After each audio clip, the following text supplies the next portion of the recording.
จับพอถ้าเฮาอยากได้เต็มคู่ไว้นี่นะ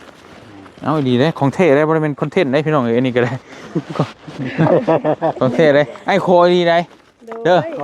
ได้บ่แม่นเว้าลิ้นได้คอดีได้นี่น่ะกำลังเพปัจจุปัจจัยโอ้นี่โอ้ของเท่ตัวนี้โอ้ระบบนั่นนี่ดิเนาะเอาพี่น้องเลยพอบ่เคยเห็นจักเทื่อนะว่าเตียงก็ได้หลายคนก็คือสิอยากเห็นเนาะโอ้ไวก็ใส่แอลคือกันนะแต่ว่ามันก็มันใส่นี่ใส่แบบคล้ายๆคือกรุ๊ปโอ้นี่ก็ไวเนาะพอๆกันกับเมฆเนาะผู้บ่ได้มีไฟน้อยหน้าไฟเลยเพราะถ้าว่าเตียงก็เฮ็ดไว้ได้อยู่แต่ว่าก็ออกเบิดขวัญแบบพูดนี่จังหวัดวีซ่าไผวีซ่ามันลีเนาะแต่เฮายอมแล้วพี่น้องถ้าดำหน้าลกกาเนี่ยมาโลดตัวนั้นบ่ยากความถนัดของไผของเราตัวบักใหญ่นะเก้า4 36 3 15 โลโอ้ได้2,800,000ไปแค่เดียวได้2,800,000โดยเน่ถ่ายรูปน้ำเพิ่นแน่นี่มีชวนด้วยน่ะคนละครึ่งกับประตูนโอ้พี่น้องเอ้ยเอาอันของระเบ้า2,000,000เด้อเอาไว้ซื้อหยังก็ซื้อและซื้อซูหมู่กินเด้อ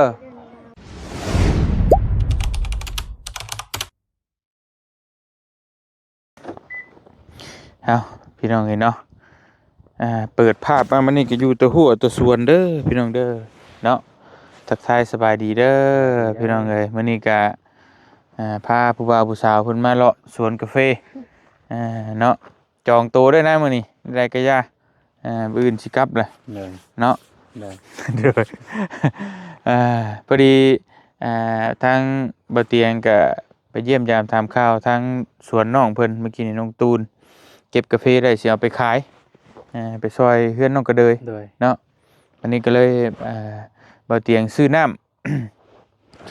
มาพี่น้องเอ้ยน้ำเย็นๆนี่แหละก็เลยไปหาน้องบองนี่แล้วบ่ตูนแล้วก็สิไปหาน้องอำพรบัดนี้สวนเพิ่นใกล้กันนะพี่น้องเนาะคิดว่ามันสิแดดแต่มันก็บ่แดดฝนก็สิยิบอยู่พี่น้องเนาะแต่เพิ่นสิอยู่สวนบ่รู้จังว่าแต่ได้มาสวนบ่แต่ว่าเพิ่นมาติไปจันพี่น้องจักเพิ่นสิมาจักคนแหละซื้อน้ำมานี่อันไหนกาแฟน้องตูนจะไปขายจะเอาไปบัดทางไม่เพิ่นติดนั่นแหละติดทางนี่เลยเอาบัดนี้เลยค่ะบ่ได้หนักทางในไซนี่เดี๋ยวจะหน่อยเมื่อก็เอาลงบ่บัดน้ำหนักทางเพิ่นบ่นำบ่มันมีน้ำหนักหรอกทางบ้ามีหลายเติบได้นี่น่ะหลายขีดอยู่เด้อมันจะตัดแต่ขีด1 2ขีดพี่น้องเอ้ยอึ๊บเสียงนั่นบ่ฮะคนลายอยู่คือลายอยู่บ่ลายอยู่น้องบองไปเบิ่งก่อนบ่ไปน้ำกันโดดแล้วไปนี่แหละพี่น้องเอ้ยเอาอีกบ่เอามั้ยมันเย็นเลยเนี่ยมันหวานพุ่นเลยมันหวานไปอันน้ำเด้เอากินเอาให้เฒ่าเจ้ากินนั่นสิบ่กินน้ำบ่สิกินเจ้ากะทิแล้วสิบ่กินน้ำไปพี่น้องเนาะลุย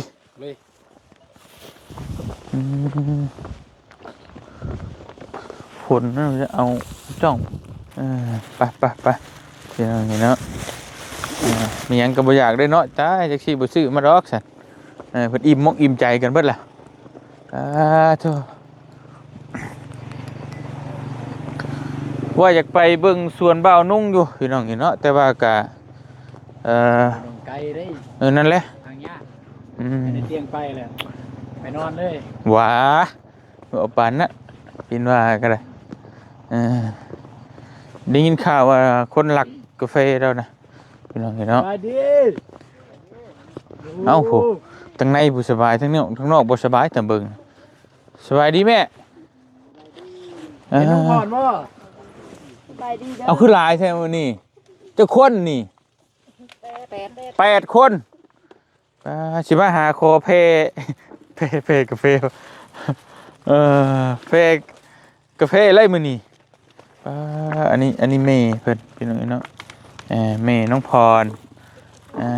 พี่น้องจ้างเก็บกาแฟบ่ บ่ บ่เฮ็ดได้ซะมาช่วยซื่อๆคือดีแท้ สบายดี โอ้สบายดีเนาะ สบายดี มันได้หลายแท้นี่นะจักโลนี่อันนี้คือหยังฮะเกาะแบบใดโอ้สิบ่หึเข้ามาพี่บ่ฮะหลีกมั้ย ดีรถเนาะ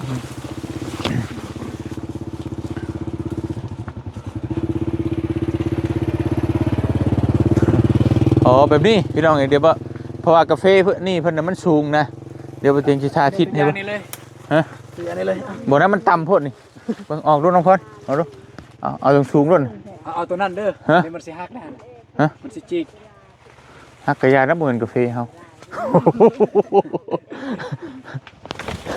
บ่จับกกก่อนนะแล้วจึงใส่ สิบ่นี่เด้ เออ สิบ่โอ้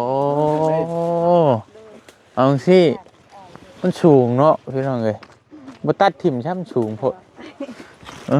เอาโอ้ยบ่ถนัดปานใดบ่คือดำหน้าเกี่ยวข้าวต้องมีกูคนบ่นี่น่ะ แม่น เอาน้องเห็ดมึงดูเอาน้องเห็ดไปไหนเอาเห็ดให้ FC เบิ่งนี่เอาเพราะเฮามันเห็ดมันสึกว่ามันกึกกะอยู่นะพี่น้องเอ้ย โอเค มากเนาะ โอ้โธ่เนาะเอา นี่เห็นไหมเอาตีนเหยียบไว้พร้อมแบบนี้เนาะพี่น้องเอ้ย ร้อย ฮักแล้ว หักแล้ว ปั๊บ ปรับ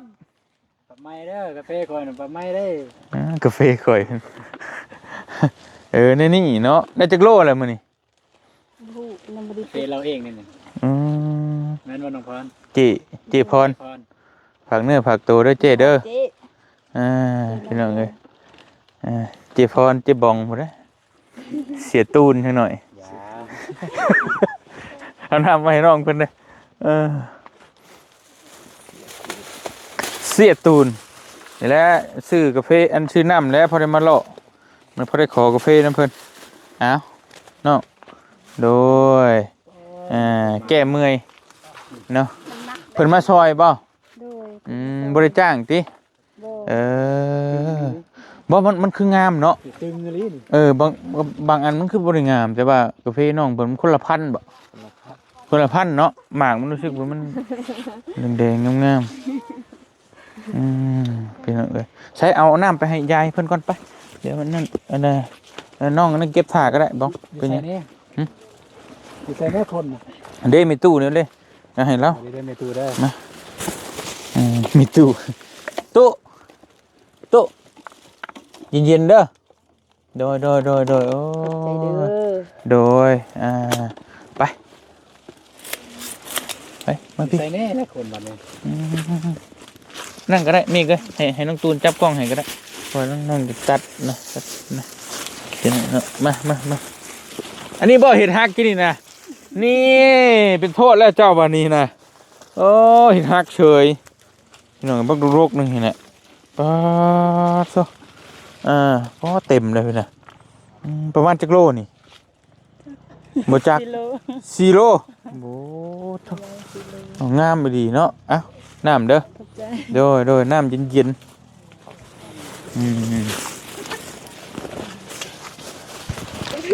ข้างในในมีคนขอเสียงแน่มี ถ้าเงียบแล้วบ่ไปได้พี่น้องเอ้ยมากินบ่น้ กิน ำใครอยากกินน้ำยกมือขึ้น ใจเด้อ เลยคุณเอาอันน่ะสาวยังเกาะนี่มันจักชื่อแล้วเอาเด้อจับนี่ทอดหลอดนี่โดยกินน้ำเบิ่งด้วยแซ่บอยู่บ่ จับขอบใจ โดยฮะ กินเลยบ่อาย เอากินแล้ว แต่สิป้าไว้บื้ออื่นมันก็บูดได้เฮ้ยกินแล้วเบิ่งดู จ้ะเพื่อน เปื้อนก็บ่เป็นหยังบ่แม่นค่อยกินเนี่ยกินแล้วเบิ่งดูแซ่บบ่ แซ่บ ใส่ทันได้ลงหอดท้องก็ว่าแซ่บได้กินไหมยกโวยมักหยังให้มักหยัง ปั๊บ ปั๊บมักหยัง มักซิบ มักชิบเลย โอเคโอ้ยเนาะใส่ทางใดเดี๋ยวมีแต่คนยังจะคนยัง3คนโอ้โดยน้ำสิเบิดแล้วเต็มเลยทั้งนี้ป้า เต็ม โดยโดยผมเจ้าของเพิ่นบ่เห็นปะเอ้ารักขำหัวเจ้าบ่เจ้าของวะ บ่ อันเด้นั่นแหละไปรักขำหัวเพิ่นบ่เห็นดอกได้หลายโลเติบได้นี่พี่น้องเอ้ยอันน้องโดยมาเก็บช่วยเพิ่นบ่ แม่น เป็นพี่น้องกันบ่ แม่นพี่น้อง พี่น้องของเจ้ามีอยู่บ่ส่วนกับพี่ มีอยู่ของลุง อ๋อบัตรอันนั้นแล้วเอาไปดีดตาข่อยบัตรอันเฮาเพิ่นแล้วก็ไป แม่น เพิ่นไปช่วยเฮาสิบ่ต่างคนต่างช่วยกันที่ว่าเจ้าของเพิ่นใส่ชุดทหารนี่อ๋อตะย่านแท้นี่โอ้ข่อยว่าสินั่นบ่กล้ารักได้เฉยนี่ใส่ชุดทหารโหอาจจะเป็นอ้ายบ่เป็นอ้ายน้องพรเนาะอ่ะโดยโอ้ยพี่น้องเอ้ยเราใส่ชุดมาคู่เลยไปสิรักกาแฟแล้วอยู่ยาได้แบบนี้บ่กล้าได้แบบนี้เนาะโอ้งามเนาะกาแฟเราจักปีได้นี่ หลายปีเลย บ่ได้ฮอดมา5-6 ปี ได้ ป้าไปสิเลยบ่ แม่น มันยาวไปแล้วก็บ่ได้ตัดตะบ่ดูว่าจังได๋ บ่บางส่วนเขาตัดคือมีปุ๋ยว่าเฮาปุ๋ยบ่มีเลยบ่ได้ตัด ถ้าตัดแล้วมันต้องได้เร่งถุยเร่งหยังบ่ แม่น นี่ก็พอได้เก็บอยู่เนาะพี่น้องพอได้เก็บไปเก็บได้งวดล่ะ 2 งวดแล้วติได้หลาย10ล้านเติบแล้วบ่ ยัง งวดหนึงได้จักล้าน รอบนึงนะได้แต่ 7-8 แสนนี่คือ เฮ้ยว้าวไปเจ้าจะว่าตัวข่อย ดี มื้อนั้นเนาะเฮาไปขายกับน้องอำพรน้องตูนมื้อนั้นไปขายน้องอำพรมื้อนั้นก็ได้ล้านเก้าพุ่นน่ะ วันที่รอบแรกมันมากบ่หลาย มันน้อยบ่ แดงบ่หลายรอบแรกกันยังมันทันได้สุก แต่ว่ารอบนี้สิได้หลาย10ล้านอยู่รอบนี้เนาะ บ่ชักคือกัน จักคือกันพอมื้อนั้นบ่เตียงมาหาน้องอำพรเพิ่นแกมื้อให้ขายเลยน่ะมันได้2กระสอบกว่า รอบตัวนั้นเลยรอบ2 อันนั้นรอบ2บ่น่ะ กับตัวนี้ เท่านั้นเนาะโอเคพี่น้องเอ้ยแต่ว่ามันก็บ่ได้สุกบาทเดียวเนาะถ้ามันบาทเดียวก็สิหลายเติบอยู่นะรอบ3นี่แหละหลายเติบแบบนี้นะ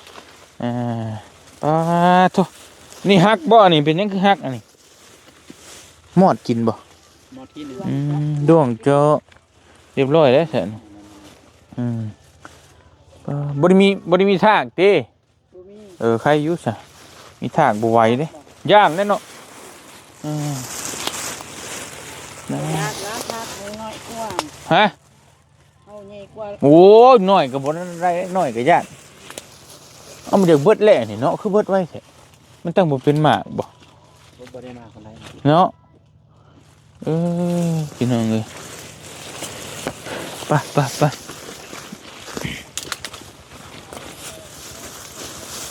ต้องบุรกเนาะบุรกชำสวนน้องบองใช่ตื่นเอ้ยเท่บ่เท่นี่เลย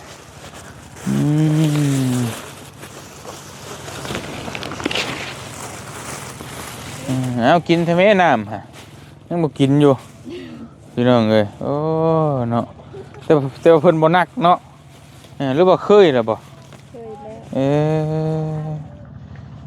พี่น้องเอ้ยเบิ่งต้องสิเจ็บเอวบ่หัดเอวบ่หัดอยู่แต่มันเคยแหละติพี่น้องเอ้ยใส่เก็บใส่ทีเลยเนาะนี่ต้องตูนกินบ่กินก็ได้บ่เป็นหยังสิเก็บก่อนพี่น้องเอ้ย จะได้ก็สิเมื่อป้าได้จะบ่ได้เก็บได้บัดนี้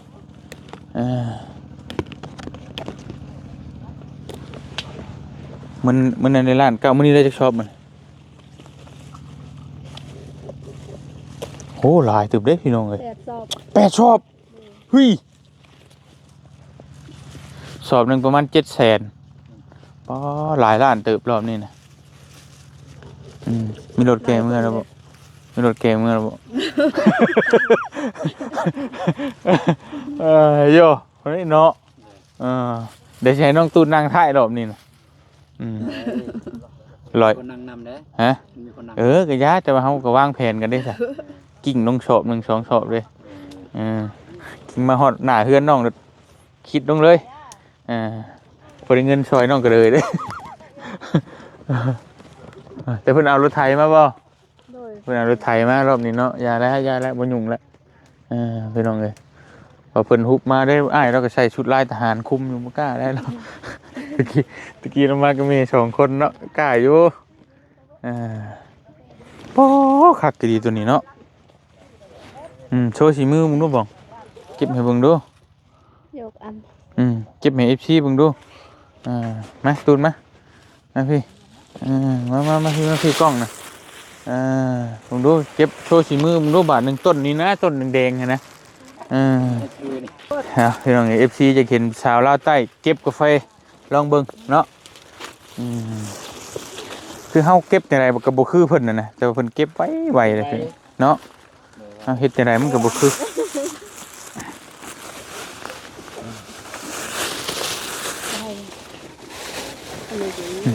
เบิ่งมือเพิ่นก็พี่น้อง ชมโบ ลาวเด้อลาวเด้อ บ่เข้าใจน้ำใด ชมโบชมโบ มีสิบกระซิมกันอีก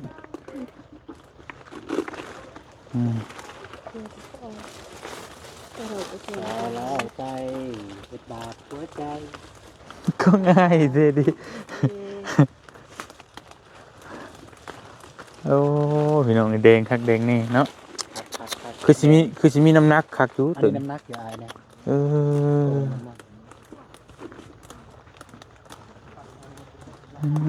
พี่น้องเนาะ ของเก็บไว้เนาะประเทศนี่ แน่ เมื่อกี้นี่ซ่าย่องจะต้องบองอย่างเดียวน้องพ่นบ่ไว้บ่ ไว้จำไว้กันไว้จำกัน มาบอกนะบอก อย่าลำเอียงแน่เห็นว่ากันย่องเบิดแน่เอียงก็เห็นแตหน้าน้องบองไว้ก่อนนะตอนนี้เนาะตูนน้ำพรต่างกันบ่กับมาวานประตูนต่างกันบ่กับมาวานต่างเนาะ ต่าง เมื่อวานนี่เห็นเป็นอะไรเมื่อวานนี่เว้าให้ผมฟังดู กับบุคคลเพิ่นบ่ ฮะบ่อาการนะมันยิ้มแย้มไปซี่อยู่บ่ยิ้มอยู่บ่ บ่ เป็นอะไรซะ หน้าเศร้า น่าจะเศร้า ๆบ่สดใส บ่ชดใช้แล้วก็บ่ชนน้ำหมู่อีกแม่นบ่เป็นนั่งคุ้มขมับอยู่เงาก็กาแฟพุ่นติ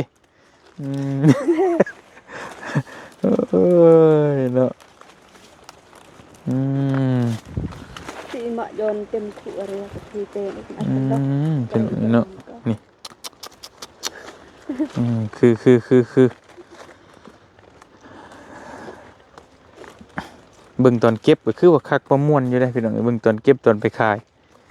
แต่ตอนปลูกแรกๆผมก็บ่ได้ง่ายไปเลยเนาะ ต้นแรกๆกันเลยในแค่ในต้นน้ำเสียหญ้าเนี่ย เบิ่แล้วโอ้ บาเมกฮูดี ต้นน้ำหญ้านั่นแหละหญ้าบัดใหญ่จำเนี่ยไปเอาไปทอกบัดนี้เต็มแล้วมื้อมื้อขาย แรกเป็นหญ้าละลายจังหวะ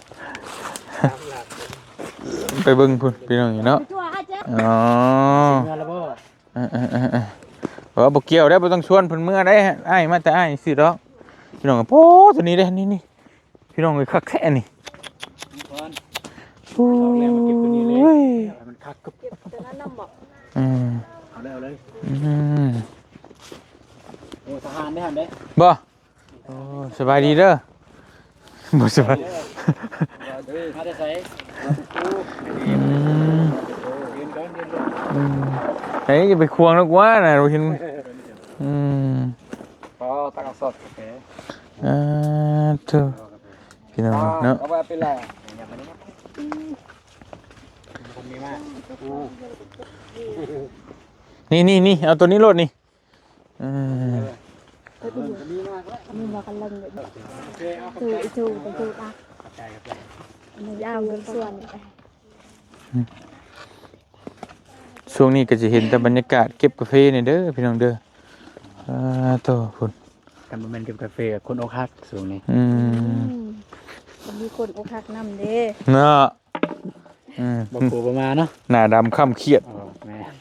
คนเก็บกาแฟกับแก้คนอกหักกับอกหัก เออคนละส่วนกันบ่เอาแต่พี่น้องเอ้ยเนาะส่วนเฮาก็ถ้ารอลักกาแฟเฮา บ่หมู่จักรอบละ8ชอบ ขายเลยบ่นี่ละวัน ใช่ ขายเลยไปซั่นบ่ได้อิ่วบ่ มักแล้วบ่ขายเลยนี่พุ่นเด้อโจมขึ้นรถพุ่นจักชอบก็ได้ โคในตี้จักสอบหนึง โอ้โหใจดีแท้ว่ะโอ้ใส่ชุดทหารซื้อแต่เราก็ใจดีอยู่แล้วก็ได้ รู้จักกันอยู่ เนาะ ได้ รู้จักกับบ่เกี่ยวนะเฮ้ยบางคนก็บ่ให้ได้เป็นกระสอบ เรื่องให้บ่ให้แต่ว่าจัดการกันก็ คอก็ได้บ่พรสอบหนึงก็ได้บ่ ได้ เอ้ยหลี ว่าอีหลีให้อีหลีบ่ ได้ เฮ้ย อยากเอาอยากมีหน้าอยู่กับน้องก็เลย อยากมีหน้า เก็บนี่ก็ได้ขอน้องเพิ่นเครื่องคู่ ให้บ่เกินคู่ เครื่องคู่ได้บ่ ได้ ว่าอีหลีได้ อะไร ว่าอีหลีเก็บไหมตูนเก็บไหมอืม ย่างเรื่องอยู่ เอาอีกครั้งสิเอาไปเอากาแฟไปขายไปช่วยช่วยนั่นก็ได้เก็บเอาเก็บได้เครื่องคู่แล้วไปถอดในรถเนาะช่วยกันได้บุญน้ำกันได้อืม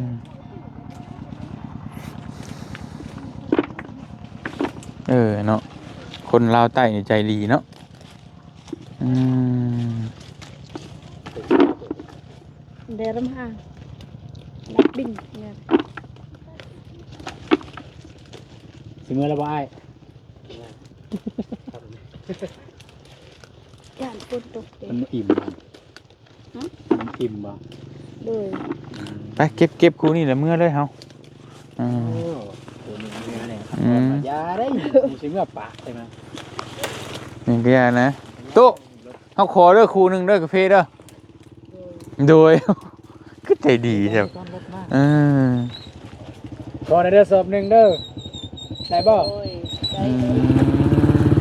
ว่าดอกคู่หนึงก็พอแล้ว อืมเอาได้สอบหนึงนี่พี่น้องในเทคนิคของเพิ่นเนาะจองดึงมาไว้คักเว้ยประตูนสายลูดพูดอย่างเดียวว่าพูดบ่ได้ว่ะ บ่ได้บ่ อืม บุบานบุบานเลย สุโขกาแฟอายบ่ได้มากปีนี้ แม่นแต่ว่าให้อ้ายเก็บก็พูดเลยนี่ ห่าน อีเอาเก็บบ่เป็นเนาะนี่ได้ก็ยาแล้วขอแต่หมากมันออกก็พอแล้วบ่สนดอก ผสมกาแฟไฟเนาะ บ่สนดอกเอาได้หมากมันก็พอแล้วเว้าสิไปไกลๆเลยแล้ว คำพรว่ายาได้น่ะอย่าเก็บเด้อมีรถ อย่าว่าแต่อย่าเก็บนะอย่ามาใกล้ โอ้นี่ครับพี่น้องเด้งามแท้นี่ป๊อดโตเนาะโอ้ข้างหลังเนาะเอามั้ยได้บ่เอาจับพอถ้าเฮาอยากได้เต็มคู่ไว้ๆนี่นะเอาดีเด้ของเท่ได้บ่ได้เป็นคอนเทนต์ได้พี่น้องเอ้ยอันนี้ก็ได้ ของเท่ได้ไอ้โคดีได้ โด เด้อย ได้บ่แม่นเว้าลิ้นได้โคดีได้นี่น่ะกำลังเพปัจจุปัจจัย พี่น้องเอ้ยเว้าเปิดกล้องเว้าขนาดนี้บ่ให้จักคิดได้ใดว่าน้องเพิ่นว่า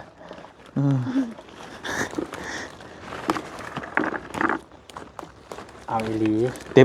ต็มคู่นี่พอบ่กระสังเต็ม สิพออยู่ พออยู่เนาะโอเค พอจะเต็มทางเลย โอเคนี่มาทองนี่ก็ได้ ว่าเด้อ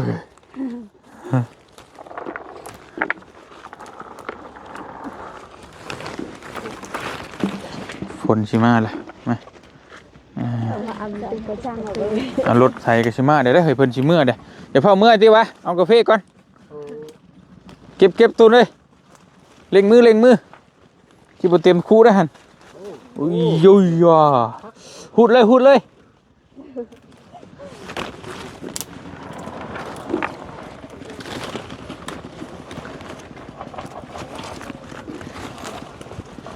บ่แล้วเนาะ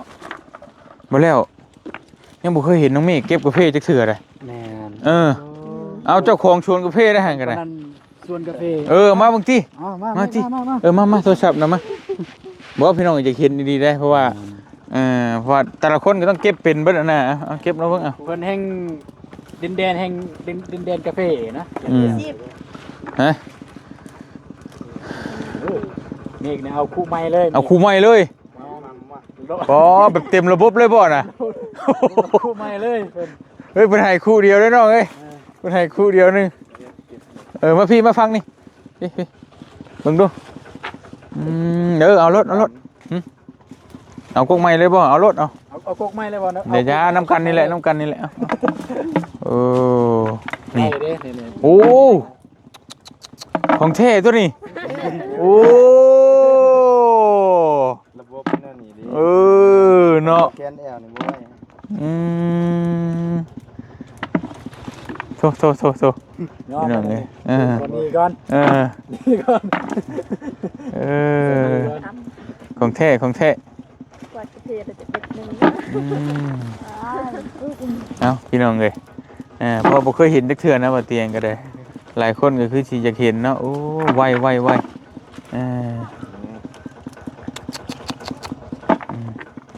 แต่ว่าขวัญมันบ่ออกเนาะเก็บง่ายบ่นี่น่ะ เก็บง่าย แบบนี้ก็ คือสุ ง่าก ย นี่ เฮาบ่ได้เลือกปานใดติหำหูดเลยอันนะกูต้นน่ะนั่น เป็น น่ะ บ่ คักอี เล่นเก็บไว้เนาะ เอาไม่เอาตัวเต็มไว้ฮะ ตรงแดงพี่ นี่โอ้ก็ชูเอาเลยโอ้ยคักคัก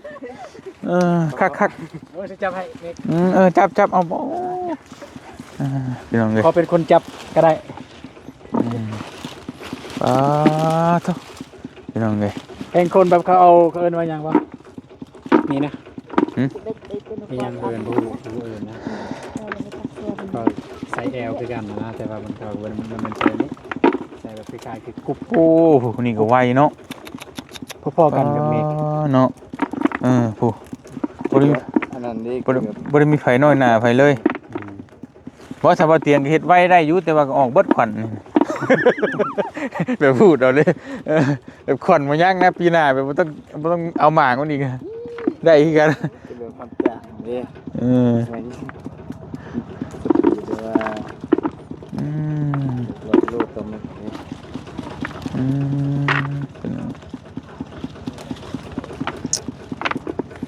มาเด้อพี่น้องเด้อเก็บกาแฟลาวใต้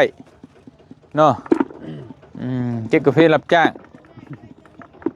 หาเงิน น้องพรว่าพวกนี้มาเนี่ยสิได้เมื่อสายอีกแล้ว เป็นหยัง ต้องขอเมื่อด้วยยังเก็บอยู่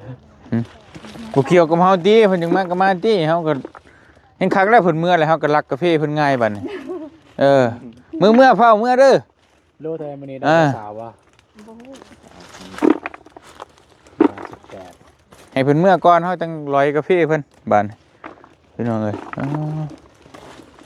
เราย่านเฮามาชิงกาแฟเพิ่นเอารถไถมาเก็บกาแฟมาเลยเพิ่นย่านเฮาโจมขึ้นกาแฟขึ้นคู่ว่านนี่เด้เพิ่นย่านเฮาโจมรถอันน่ะโจมอันน่ะกระสอบกาแฟขึ้นรถคือหมู่ก่อนนะไปเลยมันลูกบ่น่ะโอ้ยคือตุ๊กตาแท้อุ้มจนเตือนก็อุ้มลูกก็ได้โอ้ยพี่น้องโคตรต้องมาเหงาไปนอนบ่ก็ว่าพี่น้องเอ้ยโอ้ผู้ดังตอดไปนั่งบ่ไหวน้ำแลแบบนี้เต็มเลย เอามาจะไรกันแฮมเต็มมาแฮมเต็มลุยอ๋อพี่น้องเฮ็ดสั่นมันยังเงิน คือคืนเด้ โอ้ย มันดูเดือดบ่ มันดุเดือดขึ้นจับตัวถือมากาแฟ มันก็เบิดแล้วแหละนี่เนาะเบิดได้พี่น้องออกหรือเบิดเลยน่ะบ่มีหยังเลย ใส่แคมทางสิ มีแต่ข้างข้างมีไหนบ้าง ว้าวก็มีอยู่หั่นน่ะบักดกๆนึง ทำซุป เฮ็ดโชว์ที่หิมทางซื่อเนาะมักสู้นะกาแฟกาแฟหลอกลวง หลอกลวง เหนียวสิเป็นเจ๊ อ้าวเนาะค่อยเปลี่ยนค่อยไปแต่ว่าเอามาอีกผู้ดึงมาเนาะ ถือว่าไวได้นี่ กว่า โลนึง โลนึงแล้วอู้ขี้17,000ล่ะเฮ้ย นี่ปลูกหมากได้ไหม นะหมากใหญ่ๆนี่ผู้โอ้ตัวน่ะผู้เอาไปน้องเลยเอาเลย เอาเลยไปสิจะไป อ๋อคนละกุ๊กเลยแบบนี้ ไปเก็บกันก็ได้ เอาแดงจึงครึ่งพี่น้องเลยคากิลีโลนี่นี่จังหวัดวีซ่าไผวีซ่ามันลีเนาะแต่เฮายอมแล้วพี่น้องเลยถ้าดำหน้าลกกาเนี่ยมาโลดตอนนั้นบ่ญาติความถนัดของไผของเราอันนี้ มีอีกบุตรนัดเรื่องดำนา น้องมีก็พุ่นแหละ ใจแล้ว ก็เห็นเบิ่งว่าคลิปน่ะไปดำหน้าไม่ไปปะหน้าน้องชุกปะจะไปจือหน้าแข็งก็ได้ประเด็นมันจือหน้าดินทรายเพราะมันเดี๋ยวโอ้ยว่าเถอะ น้องนี่เฮ็ดได้หมดแต่ว่ามันซ่ามันซ่า ซาไว้กับบุเกี่ยวหรอก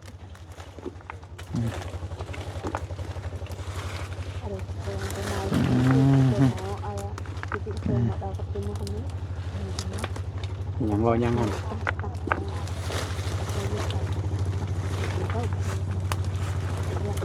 สูง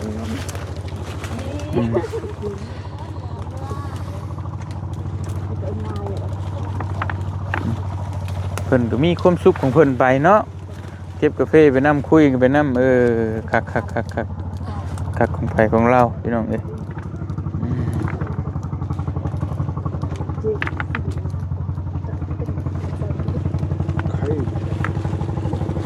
โอ้ ไว ไวของแท้ไวก็บ่แปลกเพราะว่างานถนัดล่ะเด้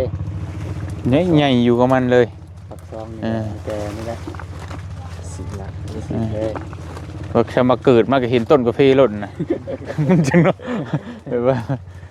ก็อยู่กับมันเลยตลอดแล้วเอาใจเย็นเด้อพี่น้องเด้อคุณพี่น้องเลยบ้าต้อง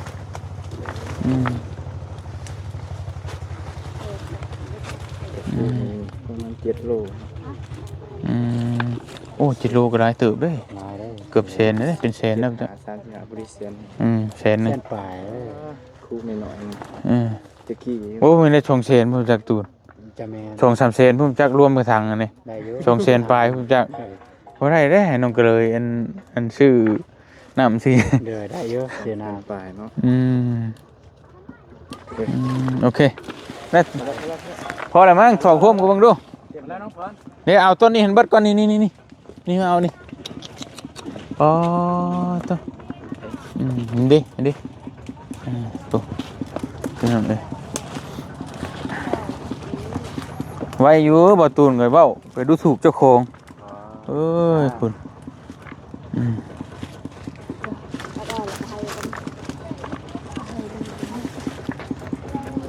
เอาอีหยัง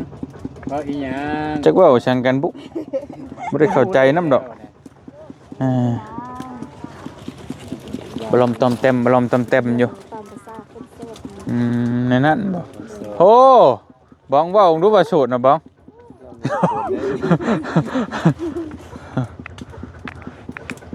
เอาอีกแล้วตามภาษาคนโสดมันว่าอะไร ซื่อเลย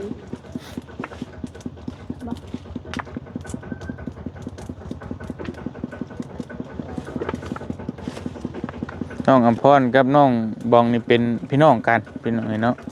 น้องบองเป็นอาสาวบ่ เลย คนนั้นเป็นหลาน แต่อายุซ้ำกัน โ 19 ปีสำกันก็ได้แล้วมั้งถอกมึงรู้หามิถอกมึงปอพี่น้องแค่เดียวเครื่องคุ2 โลแล้วปอคักเรื่องล้นนะมั้งนี่นะล้นใส่ให้มันเต็มก็ได้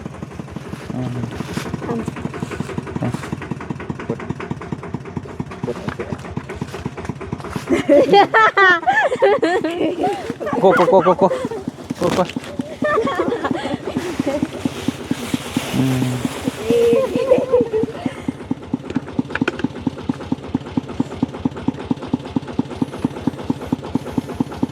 นี่2 3 5 8 9ผู้ใดนี่ก็9สอบผู้พี่น้องเอ้ย ก็สอบ9 ล้านสอบละล้านได้ 9 ล้านเลยก็สอบประมาณ7 ล้าน8 ล้าน ได้แล้วพอดีเลยเป๊ะเลยไปไอ้คอยลี่ด้วยนี่ขอดีได้ขอดีก็ได้นี่บ่ขอดีได้นี่นะมึงกระสอบอ่าน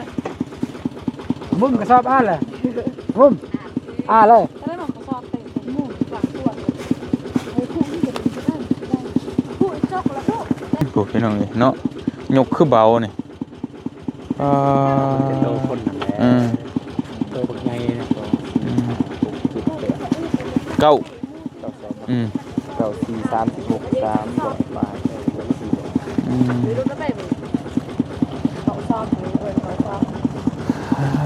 ตัวลึกดีได้ใช่ไหมเด้บ้าง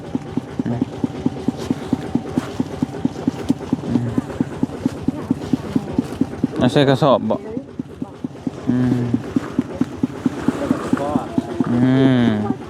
ก็คู่ให้เพื่อนใช่บ่โอเคโคยดีแล้วลอยดิโคยดีได้มันบ่เป็นลิ้นได้พี่น้องเอ้ยให้ดีบ่เด้อโอ้ขนาดนี้ติ๊กจิว่าได้แล้วน้องเอ้ย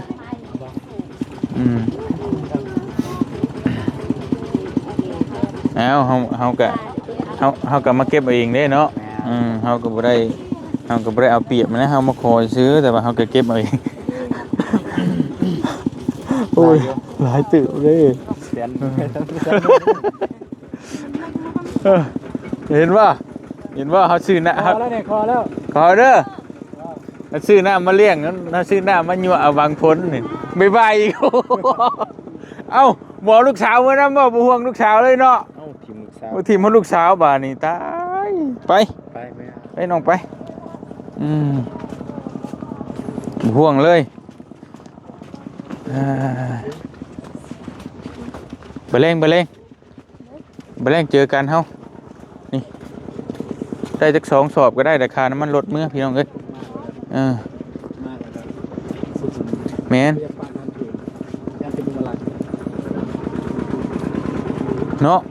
มีความสุ่มเสี่ยงอีนี่นะดกอีหลีพี่น้องเอ้ยไผน่ะรถค่าเฮ็ดป่านนี่นักกาแฟโอ้ยไปขึ้นพิษมองนั่นโอ้ยแบบนั้นบ่ถึกโอ้ยไปขึ้นนี่ขึ้นจังซั่นแหละย่อเลยมันย่อเลยบ่ได้ดอกมันหนักเด้มีแต่ดึงกลับคืนซะดึงกลับคืนโอเคได้แล้วดันแห้งเย็บโอ้จูเฮ้ยมันฆ่ากี่หินเนี่ยแล้วขึ้นพิษหม่อง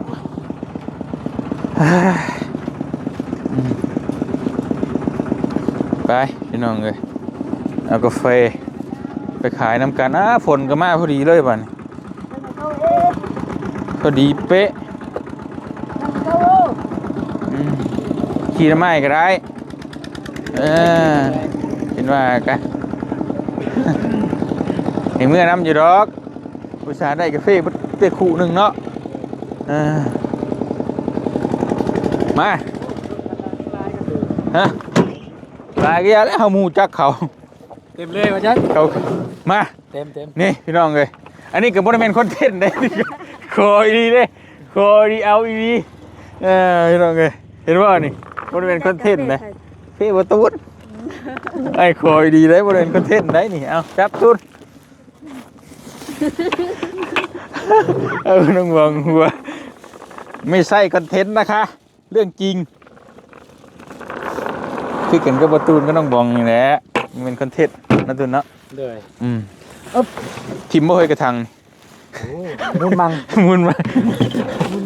มุนมาสังขยามีเนื้อมัดเนาะ แล้วก็มัดกับโบเดียวละ โอเคจักโล10 ปลายโล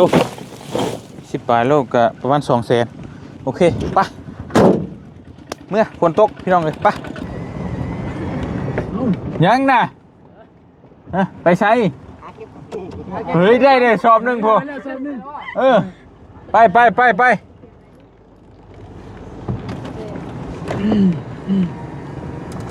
โอ้ยเนาะ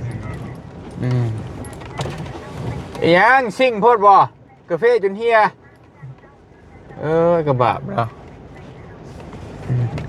ไปพี่น้องเลยพาไปขายกาแฟได้มีซื้อป่ะ19โอเคนี่จะว่าคอยบ่มีป่ะไปเก็บข้าวเดียวนี่เอาตูนไปชักไปติดไปเลยดูเลยฮะมาจะซิงมา หนอมาได้แล้วหลายคน วันนี้มดนี่ เอาซิ่งขึ้นเหล่มือนี่ เศร้าหาโลเฮ้ย15 โลโอ้ 19เด้อ 19เท่าไหร 9,000บ่ ได้2,800,000 2,800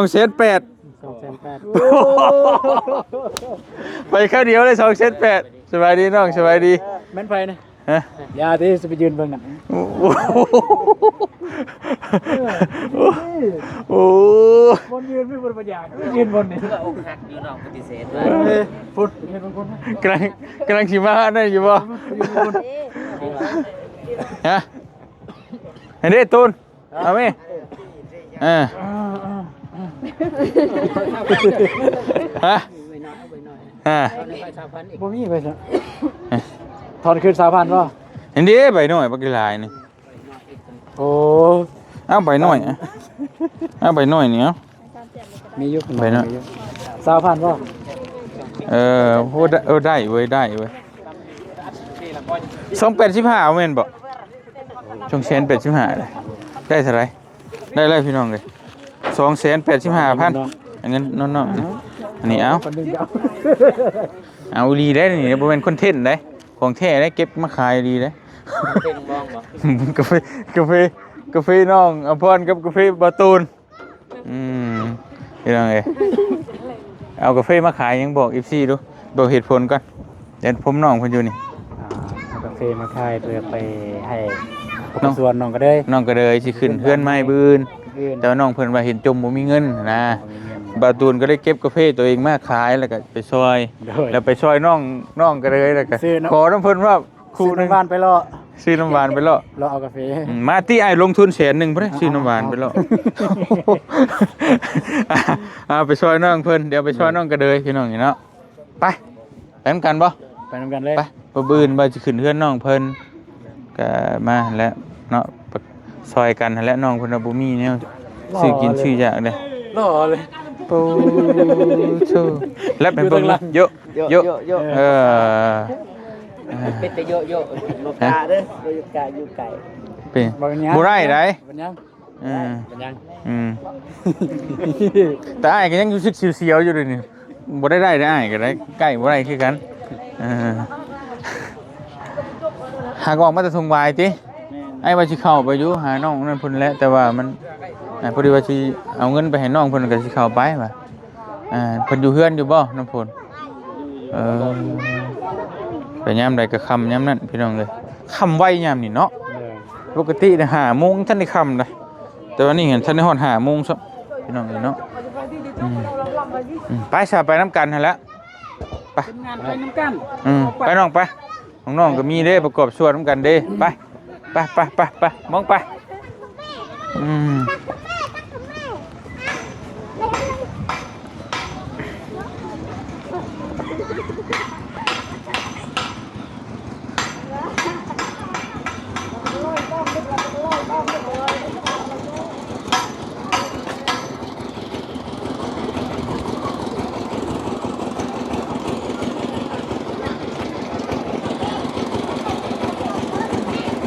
นี่เป็นเจ้าน้ำบาดาลบ่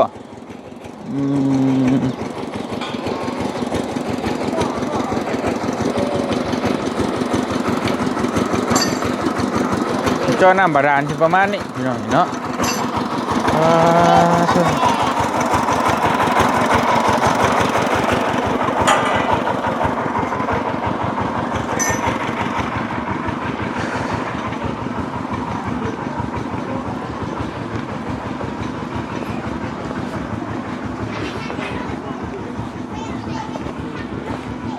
ได้เพียนำมาเพียตัวคิวเพียตัวคิว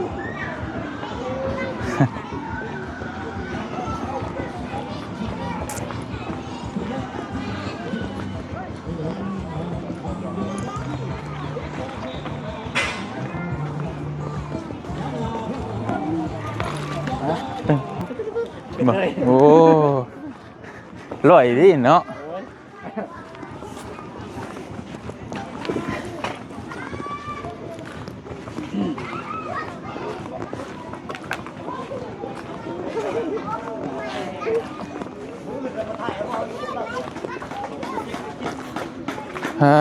โอ้เป็นไปเลยบ้านนี้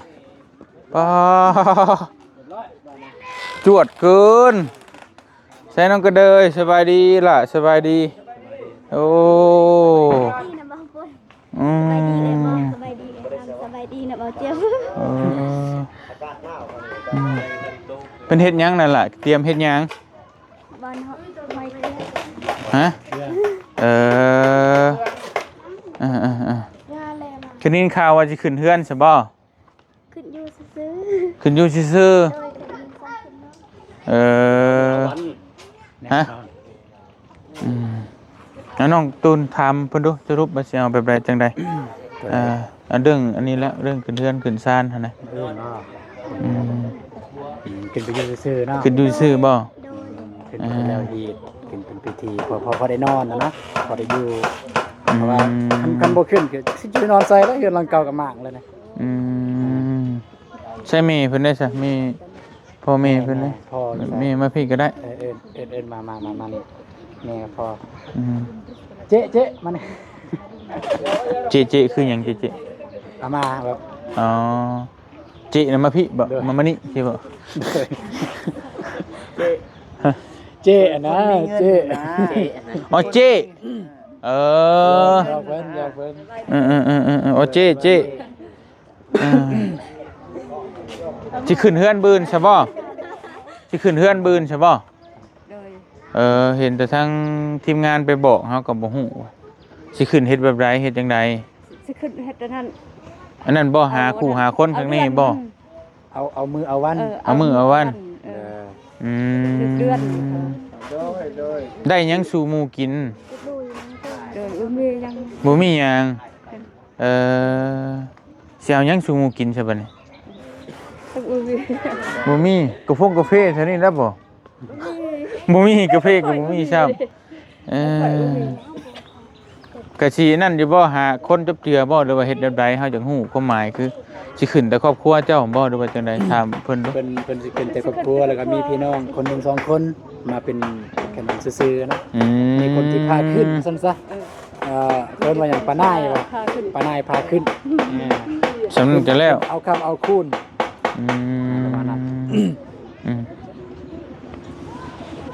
นะแสนมีแต่ในนั้นแล้วในใดก็โอเคเฮาก็บ่ฮู้บ่เตียงก็บ่ฮู้ได้พี่น้องคิดว่าเพิ่นเฮ็ดคักนี่หยังก็นี่เฮาก็บ่ฮู้เนาะบ่ตูนเก็บกาแฟมาขายซอย ซอยเจ้ามันนี่ซื้อแนวกินคิดว่าสิขึ้นแบบว่าครั้งนี้น่ะยันว่าบ่มีเงินซื้อแนวกินซุหมู่กินนะความหมายก็บ่ได้เว้าไผติ ไม่ได้เล่าใครว่าไม่ได้บอกใครว่าไม่ได้บอกใครเป็นกลัวตัวเองแต่นี่เป็นไง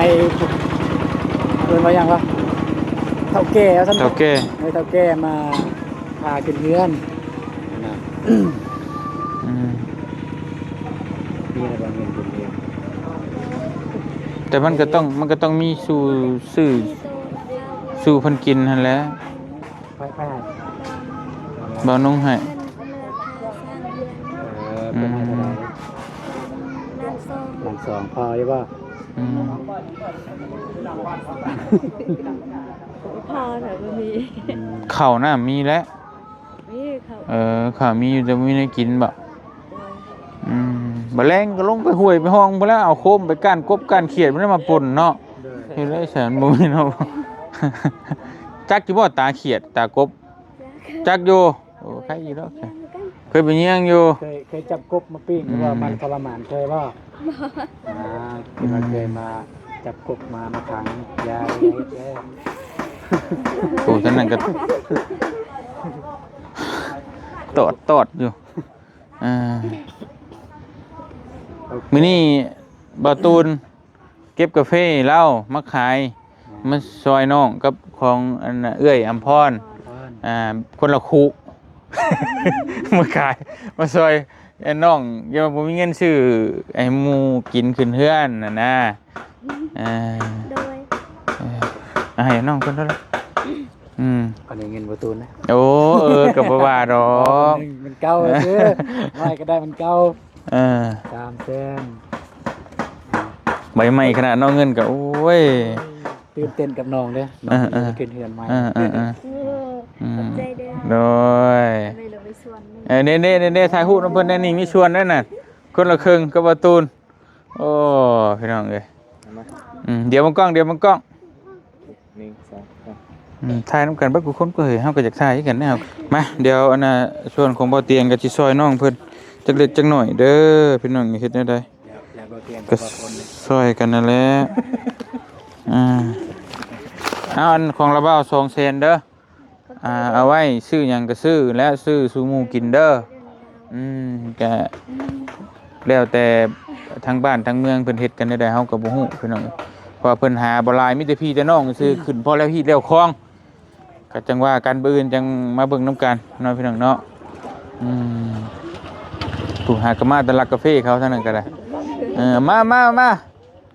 ได้จักโลกาแฟ มาเป็นสกีจักรยานย่ามองเป็นยังไงควัน นั่นแหละนี่แล้วแต่ก็มีแต่มื้อแล้วมันค่ำแล้วจะไปสิเข้าพุ่นต่ออีกเนาะมีแต่บ่อื่นค่ะนั่นก็น้องสิไปทางใดจ้ะทางพี่น้อง เว้นนะทำงานคือเขา เราสิเข้าไปเยี่ยมน้องเพิ่นอยู่พุ่นก็ได้พี่น้องเนาะมื้อนั้นมื้อนี้มื้อนั้นอยู่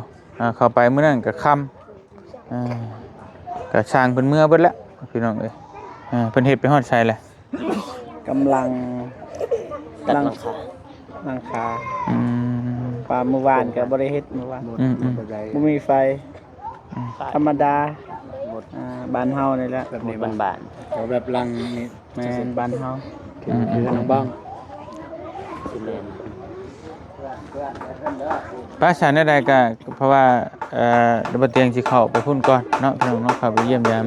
ตามข้าวทั้งทงวายก่อน ไปหาน้องเดิมป่ะอยู่ให้ดำ ต้องเดิมอยู่พี่บ่กะว่าสิไปตั้งแต่คำบ่ทันก็ว่าสิไปบอกน้องๆฉลอกฉลีน้องหาน้องนำนั่นแหละว่าบ่อื่นได้ก็สิกลับก่อนนะก็บอกทั้งน้องพร้อมมาแล้วบืนเข้ามานี่ก็มานี่แล้วมานั่งกันอ้ายก็สิมาน้องหาขึ้นน้องเพิ่นแล้วก็สิเมื่อประมาณจักช่วง 11:00 นหรือว่าเที่ยงประมาณนี้แหละบืนแต่สิกลับนะกลับมาเกี่ยวข้าวก่อนได้ก็ข้าวสุกละ เนี่ยบางคนว่าสิกลับไปเกี่ยวข้าวนำ ได้บ่ ไป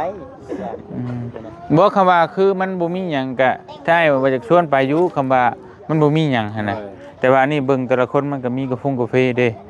มันยากตัวนั้นนั่นแหละแบบนี้ก็เลยว่าบ่ว่าชวนได้หาเลยแหละพี่น้องเอ้ยเนาะหาเบิดนั่นน่ะมื้อนี้ไปเกี่ยวข้าวซอยมันชุกไปเด้พี่น้องเอ้ยเนาะไปเกี่ยวข้าวก่อนสิกลับลงมาใหม่เห็นแล้วนั่นแหละก็อาจจะเป็นเรือนหน้าพุ่นแหละพี่น้องเอ้ยเนาะเพราะวันนี้มันก็ที่20กว่าเด้มันจะเดือนหน้าพุ่นแหละสิได้กลับมาใหม่เนาะไปมีแต่นั้นแหล้วเด้อบ่อื่นจังว่ากันแล้วก็ถ้านั่นก็ให้พ่อให้นั่นเพิ่นไปซื้อเอาแต่ก็ซื้ออยู่ไสนั่นกินก็ตอนเช้าอีทันอยู่บ่เช้าแล้วเดี๋ยวเพิ่นจัดสรรเอาเองให้แล้ว ซื้อปลาดุกมาป่นก็ได้บ้านเราก็มี ยังก็ได้ดอกไปสาขมกขอบใจหลายๆเด้อประตูนเด้อน้องอำพรเด้อสมทบช่วยกันโอ้ขมกขอบใจหลายๆ ขอบใจอ้ายเอื้อยเพิ่นเด้อโอเค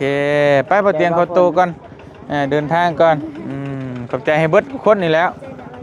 โอเคพี่น้องเอ้ยไปเดินทางก่อนอยู่ดีมีแฮงเบิดทุกผู้ทุกคนสบายดีเด้อพี่น้องเด้อค่ำละไปบ๊ายบาย